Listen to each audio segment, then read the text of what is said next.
જય માતાજી મિત્રો, આજે આપણે બનાવીશું ગાજરનો હલવો. ગાજરનો હલવો બનાવવા માટે ગાજરને ખમણવા પડતો હોય છે, ક્યાં તો મિક્સરમાં ક્રશ કરવો પડતો હોય છે. આજે હું તમારા માટે એવી રીત લઈને આવી છું કે ગાજરને ખમણવા પણ ના પડે અને મિક્સરમાં પીસવા પણ ના પડે, અને આ હલવો ડાયરેક્ટ કુકરમાં જ બનાવીશું. એકદમ સરળ રીતે ગાજરનો હલવો બનાવવાની રીત. મેં અહીં 500 ગ્રામ ગાજર લીધા છે. હવે ગાજરનો નીચેનો ભાગ અને આ ઉપરનો ભાગ કાપી લઈશું. હવે ગાજરના 2 નાના ટુકડા કરી નાખીશું. હવે ગાજરની આપણે છાલ કાઢી નાખીશું. ગાજર અત્યારે શિયાળામાં જ મળે છે. એકવાર તો તમારે ગાજરનો હલવો બનાવવો જ જોઈએ. અત્યારે સરસ ગાજર આવે છે, લાલ ગાજર આવે છે, એટલે ખાવો જરૂરી છે. એકવાર તો તમારે ખાવું જ જોઈએ. આ રીતે આપણે બંને ગાજરની છાલ કાઢી લઈશું. અહીં મેં ગાજરને સારી રીતે ધોઈ લીધા છે. હવે તેના આપણે નાના નાના ટુકડા કરી દઈશું.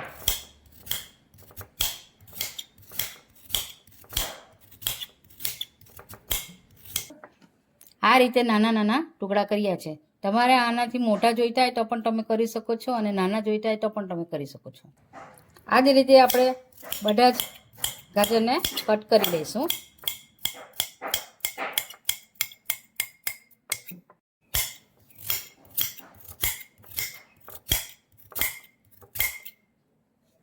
આ જુઓ, આપણા બધા ગાજર કટ થઈ ગયા છે. તો ચાલો આપણે હવે બનાવવાનું શરૂ કરીએ. તો હવે એક કુકરમાં 1 ચમચી જેટલું ઘી ઉમેરી દઈશું.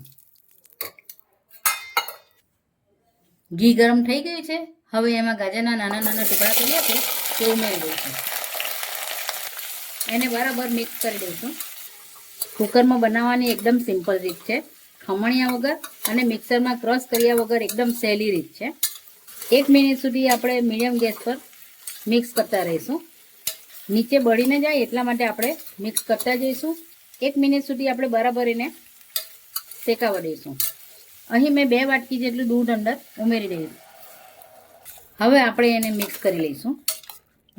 હવે કુકર ઢાંકી દઈશું. મીડિયમ ગેસ પર 2 થી 3 સીટી પડે ત્યાં સુધી રાખી દઈશું. કુકર ઠંડુ થઈ ગયું છે. હવે જોઈ લઈએ આપણે. આ રીતે મલાઈ ઉપર આવી જતી હોય છે. તમે ટેન્શન ના લેતા. પાઉંભાજીના મેસરથી હવે આપણે મેશ કરી લઈશું.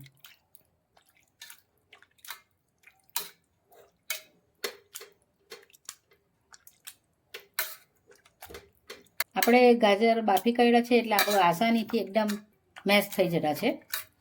જુઓ કેટલો સરસ આપણો ઓરેન્જ કલર આવી ગયો છે. હલવામાં વધારે દૂધની જરૂર નથી પડતી, નહીં તો ઉપર ઉભરો આવી જશે. એટલે આપણે થોડું દૂધમાં જ આપણો હલવો તૈયાર થઈ જશે. આપણું હવે જુઓ સરસ મિક્સ થઈ ગયું છે.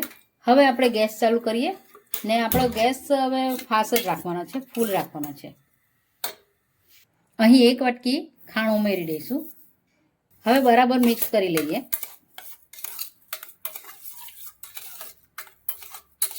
ગેસ આપણે ફૂલ જ રાખવો પડશે. આપણે હલાવતા રહીશું જેથી નીચે ચીપકી ના જાય. ગાજરમાંથી પાણી છૂટું પડે છે અને ખાંડ પણ નાખી છે એટલે આપણે હલાવતા રહીશું. આ પાણીવાળું થઈ ગયું છે, પણ તેને જ્યાં સુધી સુકાઈ ના જાય ત્યાં સુધી આપણે હલાવતા રહીશું. તમે જોઈ શકો છો આપણો ગાજરનો હલવાનો કલર બદલાઈ ગયો છે.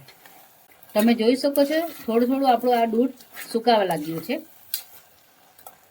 તમે જોઈ શકો છો આપણું હવે આ સુકાઈ ગયું છે. તેમાં હું આ 1 ચમચી ઘી એડ કરી દઈશ.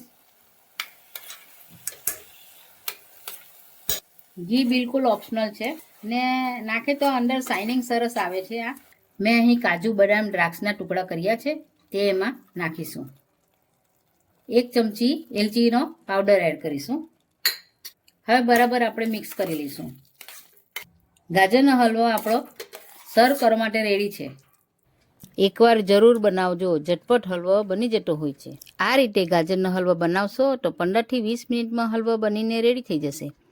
હલવાની રેસીપી પસંદ આવી હોય તો લાઇક, શેર અને કોમેન્ટ કરજો.